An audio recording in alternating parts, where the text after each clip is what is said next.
يرجون تجارة لن تبور النزي ሶስቱን ነገር የሚያረጉ ክስረት ያለው ንግድ ከአላህ የሚከጅሉ ናቸው ይላል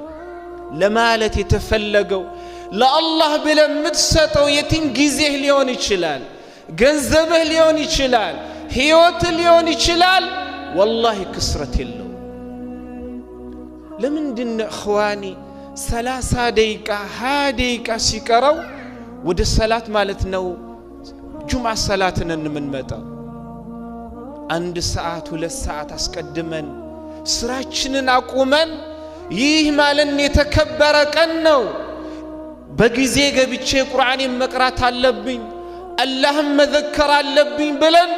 والله ከጁምዓም እንኳን 2 ሰዓት ሰተን ቀድመን ማንገባ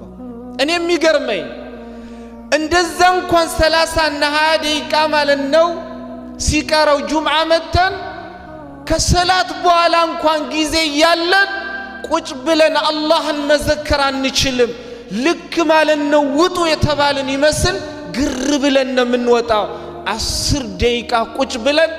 አላህን አንዘክረው ታዲያ ውድ የተባሉ ነገሮችን ከአላህ ማለት ነው ስንከጅል አናፍርም ውድ የሚባሉ ነገር ለሌላ ነገር አውለነው ርካሽና ዝግባ የማይባለው ነገር ለአላህ ሰተን ከአላህ ማለት ነው ውድ መጠበቅ